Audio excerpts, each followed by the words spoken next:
Oi meninas, na paz do Senhor, eu venho trazer o capítulo 3 do versículo 16 ao 28, que tem como título Salomão julga um caso difícil. É uma história bastante conhecida para aqueles que amam ler a Bíblia, né? E eu espero trazer nesse momento uma reflexão que toque o seu coração, que você consiga olhar para essa história de uma forma diferente como ela me tocou nesse momento. Salomão julga um caso difícil. Certo dia, duas prostitutas apresentaram-se diante do rei Salomão e uma delas disse: Ó rei Salomão, eu e esta mulher moramos na mesma casa. Eu dei à luz a um menino e ela estava lá comigo. 2 dias depois do nascimento do meu filho, ela também deu à luz a um menino. Somente nós duas estávamos na casa. Não havia mais ninguém lá. Uma noite, ela rolou sem querer sobre o seu filho e o sufocou. Então levantou-se durante a noite, enquanto eu dormia, pegou meu filho e colocou na cama dela. Depois colocou o menino morto nos meus braços. No outro dia de manhã, quando eu me levantei para dar de mamar ao meu filho, vi que estava morto. Porém, quando reparei bem, percebi que não era o meu filho. Mas a outra mulher disse: Não é verdade. Pelo contrário, meu filho é o que está vivo e o seu é o que está morto. E a primeira mulher respondeu: Não, não é. A criança morta é a sua e a viva é a minha. E foi assim que discutiram na frente do rei. Então o rei Salomão disse: Cada uma de vocês diz que a criança viva é a sua e que a morta é da outra. Então mandou buscar uma espada.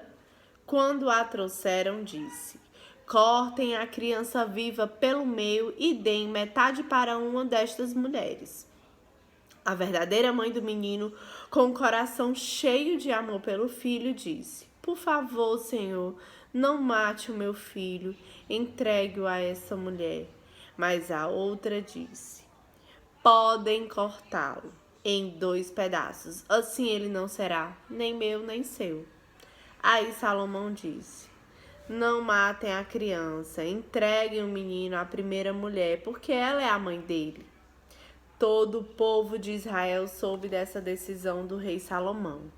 E aí todos sentiram um grande respeito por ele, pois viram que Deus lhe tinha dado sabedoria para julgar com justiça.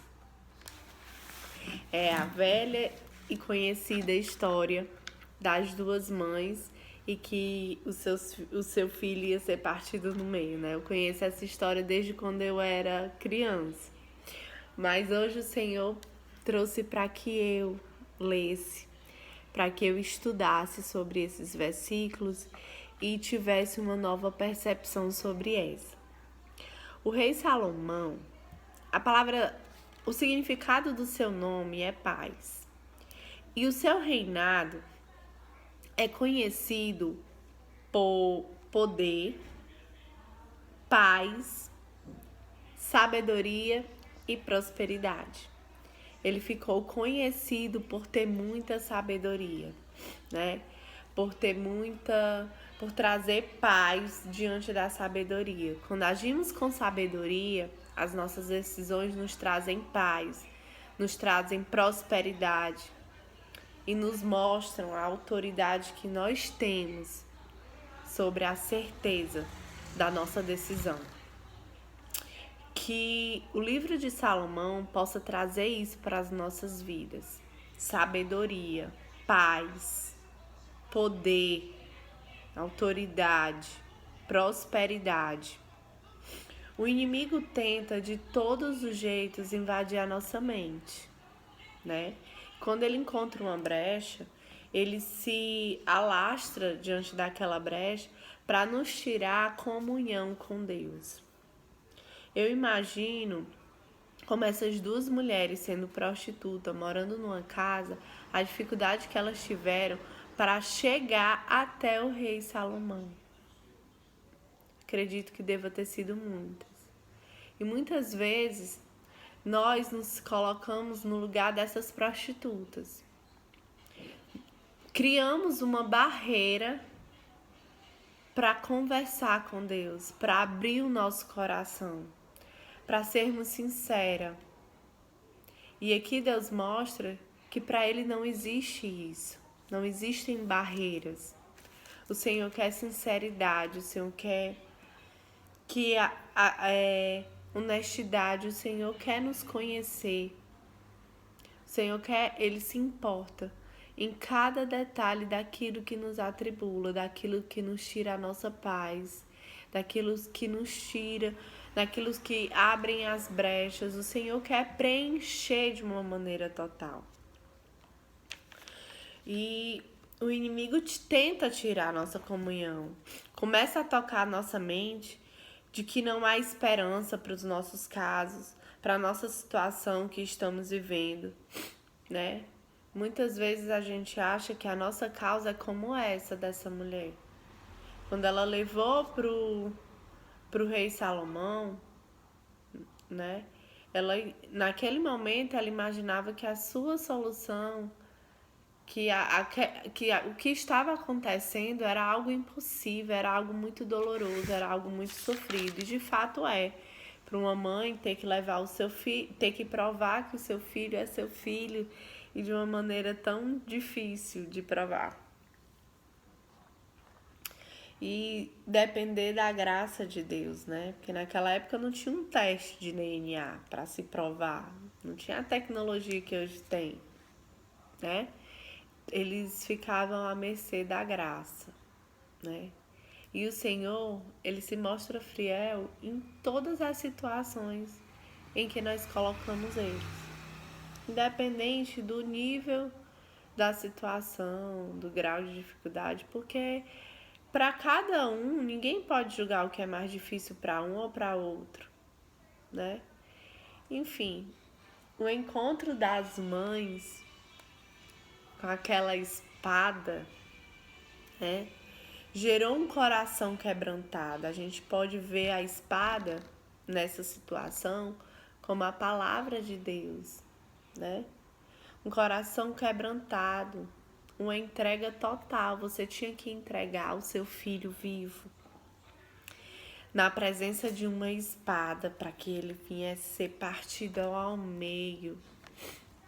O Senhor nos convida a viver uma vida de entrega, de uma entrega total, que nós possamos entregar os nossos filhos, que nós possamos entregar as nossas causas de uma maneira total e entender que a solução vem exclusivamente de Deus, que o Senhor está no controle, que tudo o que acontece é permitido por Ele.